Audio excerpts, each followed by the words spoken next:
Eyes on the camera, boy. What's up? Attention, please. Do I have your attention? You kind of do.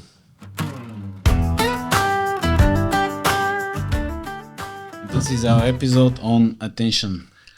The Attention, most please. important resource that everybody wants to How? take from you. Yeah. How do they do that in airports? Attention, please. Gate 435. Yeah, everybody's hungry for our attention. What is attention? How do we describe attention? We then? always start with the definitions, right? You know. Yeah. Definition is our capacity to use our cognitive resources focused on a specific task Yes, exactly. or a phenomenon, while mostly being available to exclude the other ones that we shouldn't care about. What do something we like exclude? All the Stimuli, other I believe. unimportant stuff Yeah. for the particular situation. Yeah. I mean, we do have stimuli from outside world, the physical world. There are voices. Attention, 435. Yeah, so we do have stimuli. We have physical signals that is coming from the outside the world, and like it's voices, smells, colors, and we have a way of excluding some of them, filtering them, exactly. Because something that I believe most people tend to not really realize is that our cognition is still limited and there's a certain amount of resources and we should prioritize. That's exactly I want to talk about. Our attention, I believe, is limited, and people really do not Especially realize. some people's days. Yeah, depending on the situation And the person. and the person. Yeah. We need to prioritize all the time because we don't have infinite resources. So if something is important to us, we use our current resources for that and that only. Or that happens if you're a well-organized mind, let's say. Yeah, but that happens with all people, of course. Yeah, and also it's even that it has a limit anyway. It comes to multitasking also. How efficiently we do multitask. Yeah.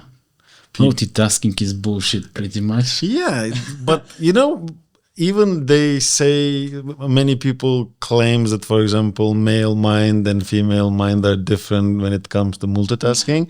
So female mind is, let's say, more Better. better in multitasking. But while we do multitask, does our attention works on those different tasks at the same time, or it's Switching all the time. it's switching all the And time. that switch actually uses a lot of resources. Yeah. It's very resource heavy, and that really depletes your cognitive energy much faster. So yeah, multitask whenever you have to, but if you can skip it. Let's give a very simple example. Maybe nowadays we do have this phones and driving with phone. I mean, back then that was okay. Sometimes we were putting the phone and we were talking, and while we were driving, that was fine. Yeah, but those phones used your both hands because they were like Yeah, like a huge radio of technology. Yeah, but nowadays our phones are way more complicated. It has more functions. So while we're driving, sometimes we text Check our messages, social check media. our social media. So people might think I am doing both jobs at the same time. I am driving and I'm checking.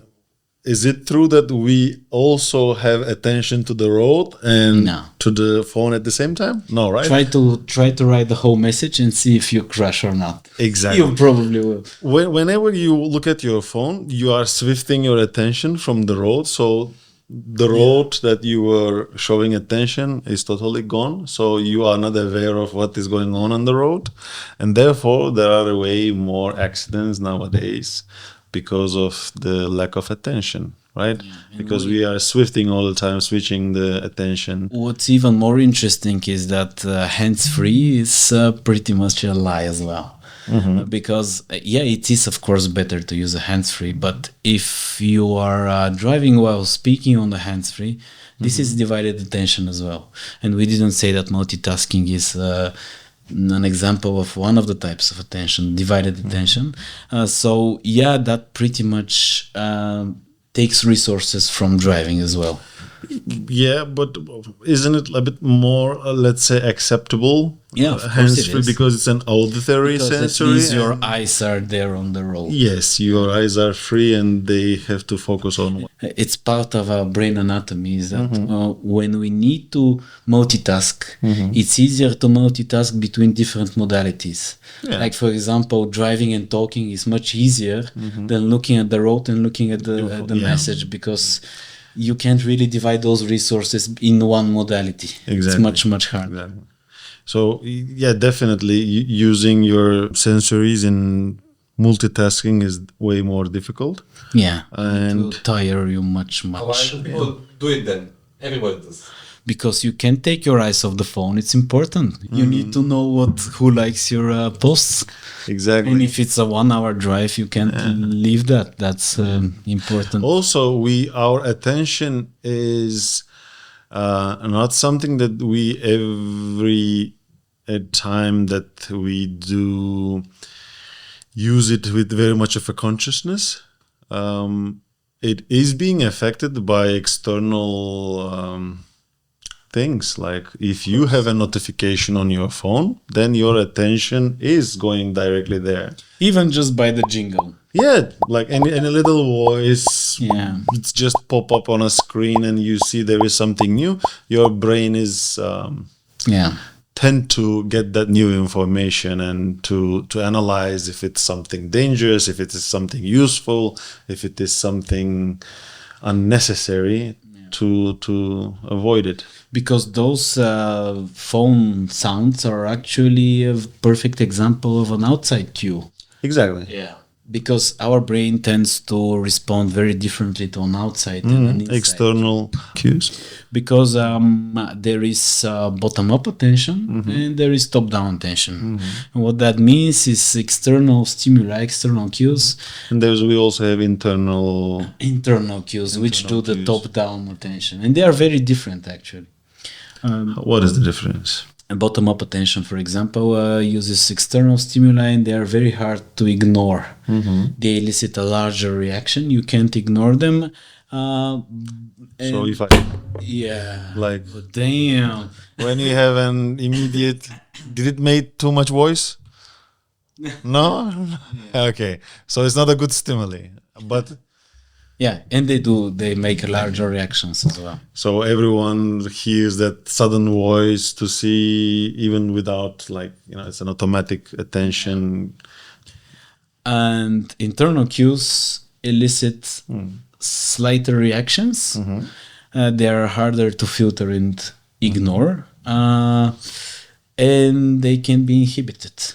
But this is very individual, because if you have a certain mental state, you're in a certain mental state, those internal cues might actually be much harder to ignore and dominate your attention at some point. Like what happens with anxiety, for example.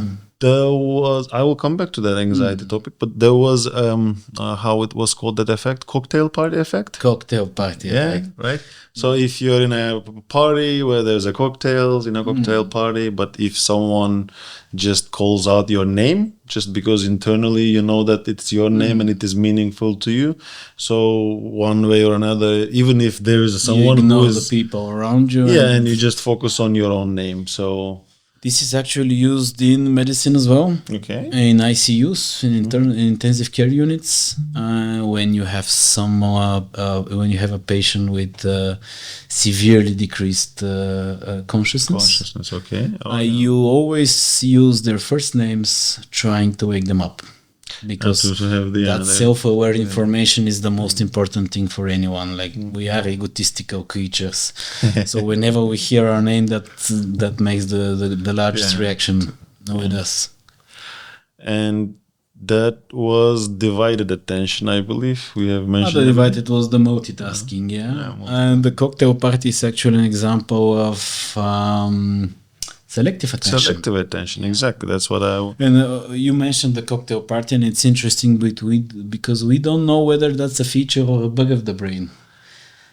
What do you mean, like, but There's a group of friends. You hear just the conversation you are interested in, and it sounds like a feature, but then your attention is very limited to everything around you. Yeah. So probably a feature, but also that decreased attention can be a problem. So there's still a discussion and an argument whether that's a feature or a bug. Yeah, I would try to make a sense out of it. I guess it would be useful in a way. It wouldn't be nice if I feel my shirt and everything I wear constantly and I have my complete attention on some physical stimuli.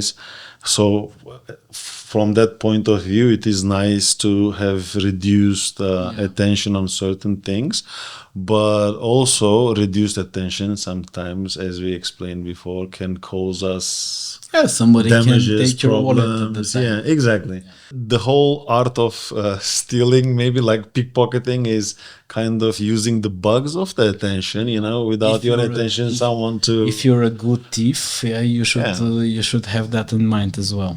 Also, magicians are, I believe, they use attention a lot. A lot, exactly. Sure. And they use distractions as well. Yeah, distractions are the best Very tool effective. the magicians have, I believe. So. Magicians are one of the good examples of good neuropsychologists. They use that as well. Scientists, yeah. But also, when you walk in a crowded street,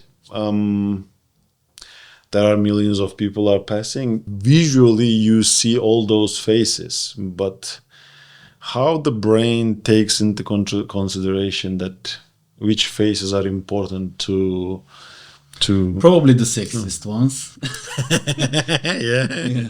Yeah, if it's a crowd of people you don't know, I believe sex appeal is really one of the leading attractions of attention. Depends on your level of horniness.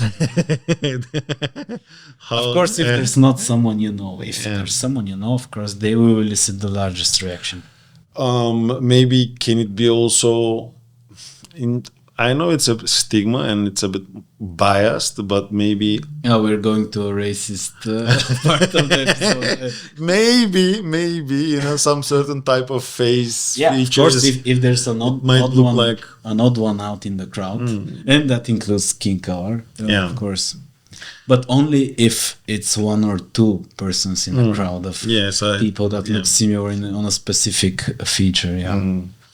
So similarity kinda helps us to reduce the attention, because everything, if it's similar, we tend to focus on more contrast. Exactly. True. And I guess it's because of the survival features, like, Can't say, could be.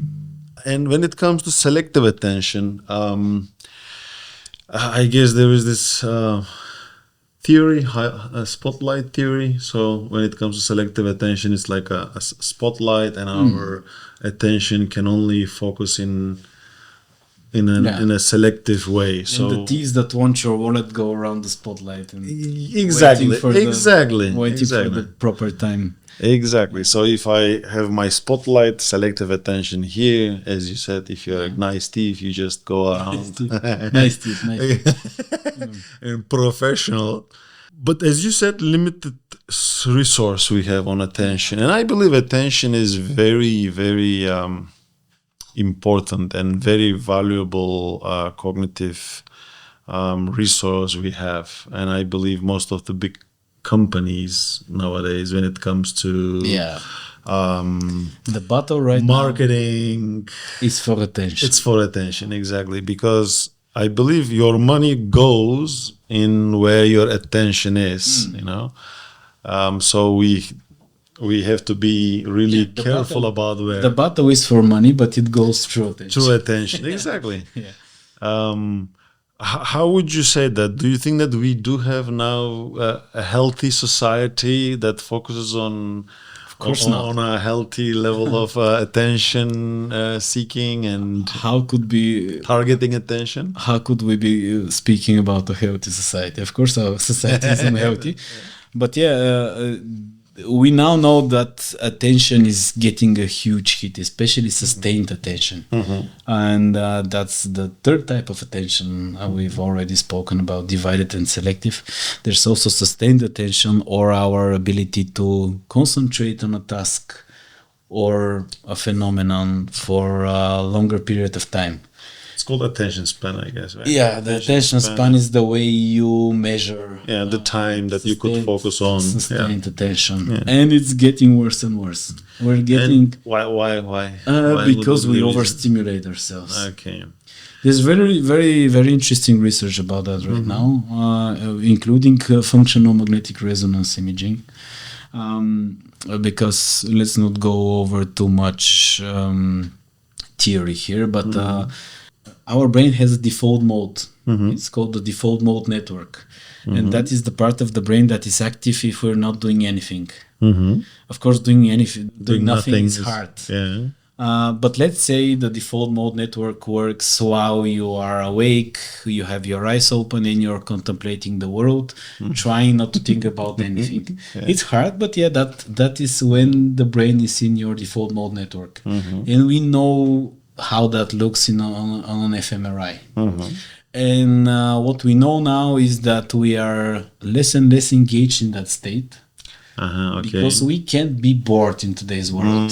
So whenever we are slipping into the default mode network, there's a stimuli. there's a stimuli to do something, which usually means taking your phone out. Yeah. Without even knowing why you're doing it.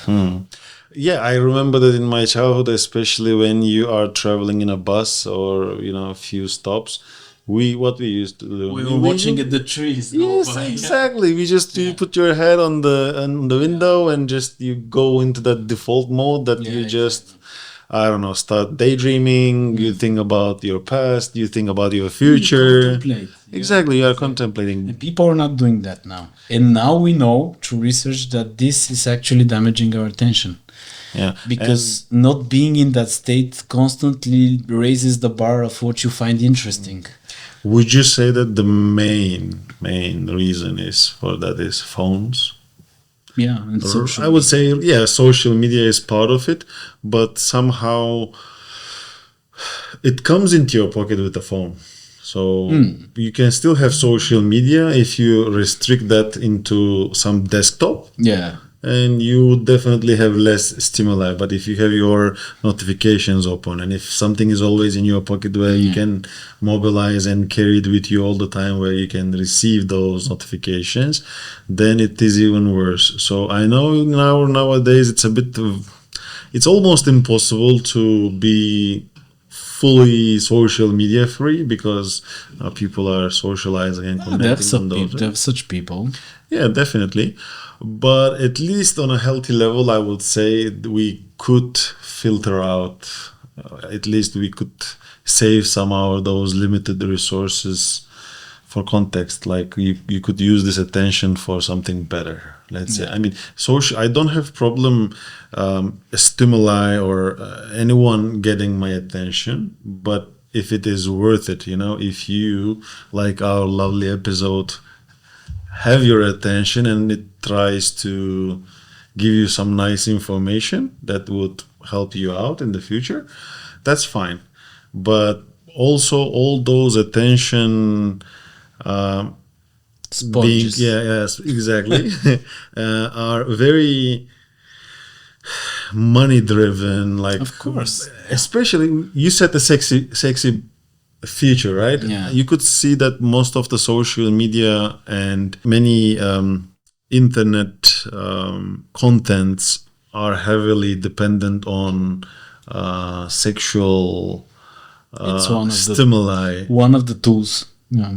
Definitely. When you consider like there are many reels, I mean most of the reels now, and I'm really sure that women are like they have right to say that we shouldn't objectify women body, but then you see everywhere women just posting very short reels or photos that is sexually stimulating men. So it is for attention. What we do is like 5 seconds of attention, but then they gain something out of there, like likes, comments. So it reaches out to more potential clients that they will maybe invest their money into something. We can go pretty much far from attention here and say a lot of things about using body positivity and so on. But yeah, that's for another episode. But we'll do that because it's an interesting phenomenon how there's been a shift in body positivity, especially after those injections for losing weight have been implemented. With the because there's a lot of famous personalities that were very body positive, but when there was a chance to lose weight easily, they lost that, and now they are objectified again because they look sexy now. But anyway, let's not lose our attention. We are being distracted here by the female body, which happens quite often. Anything else about attention? I mean, in a modern world, we live in a world where really we are, I would say, we are being attacked. Really attacked by companies. Even when you walk in a street, why do we have so much neon tables, like all the billboards, all the lights and everything? And that, I believe, I will bring it to a little bit more of a psychological side of it. I know neurologically you anyway said that it really takes up from our resources, and maybe it makes us tired physically. Our brain is really losing the capacity over time. And also I believe it drives people in the longer period to more psychological problems like depression. Yeah, that's been documented so well by now. You would see that people who lives in metropolitan cities, bigger cities, they are easily, not easily, but let's say they tend to fall into depression easier than the one who lives in villages, let's say. Because why?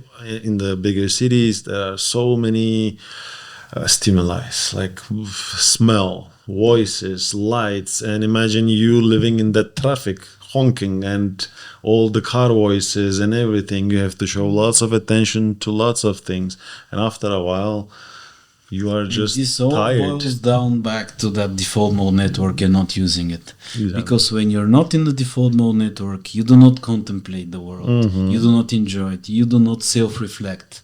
Exactly. And that gradually just turns you into an overactive bunny hopping around and not being able to stop even.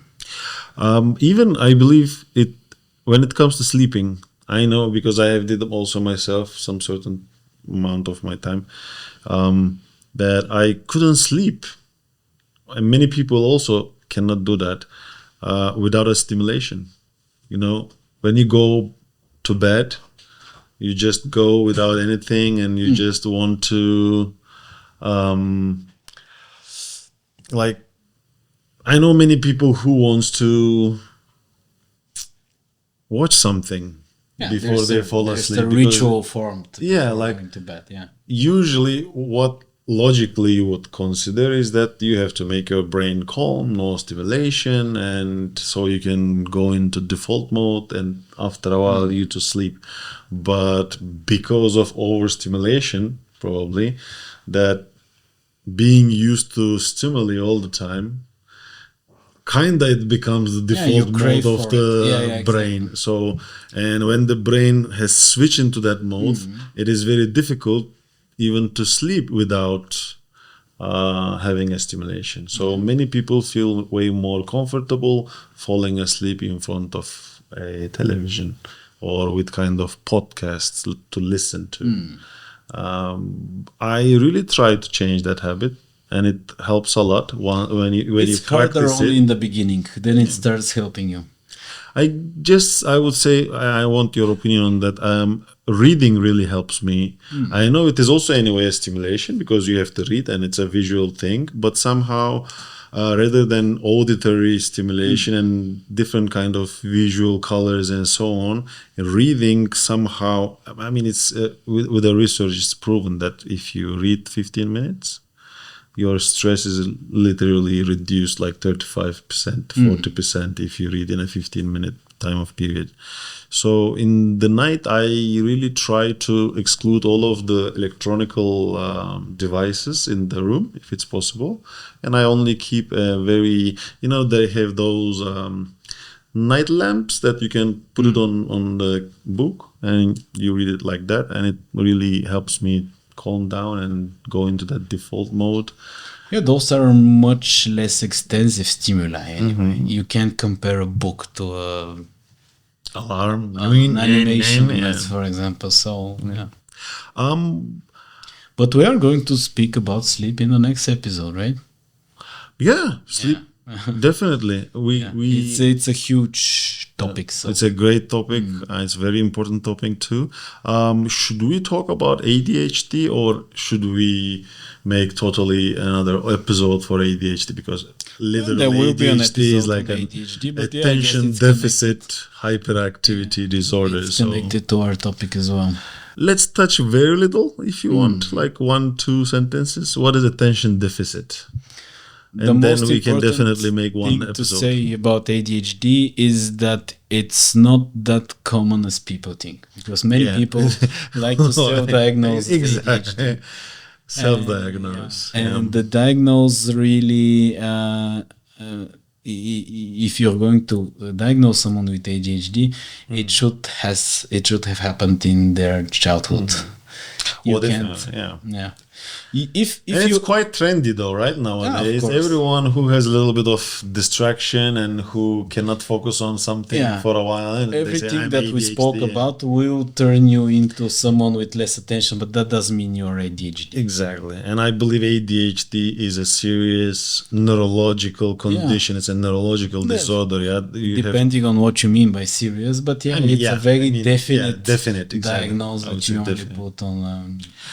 So when you look at the brain, you definitely see the causes there's limited data there, and there's there isn't a uniformly found structural deficit in ADHD. And here it's good that you said that, because we didn't touch on what attention looks like in the brain itself.